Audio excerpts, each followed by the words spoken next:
வண்டி மாட பூட்டி அந்த வாய்க்கா ஓர ஓட்டி ஊரை சுத்தி காட்டி உன்னை கூட்டின்னு போறேன் ஸ்வீட்டி.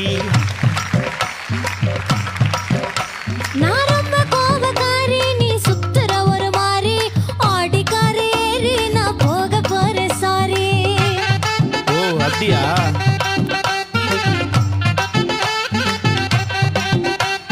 வைக்க மாட்டேன் தாடி, நீ வேணா எனக்கு போடி. இந்த மாமாவை தான் தேடி உன் தங்கச்சி வர ஓடி.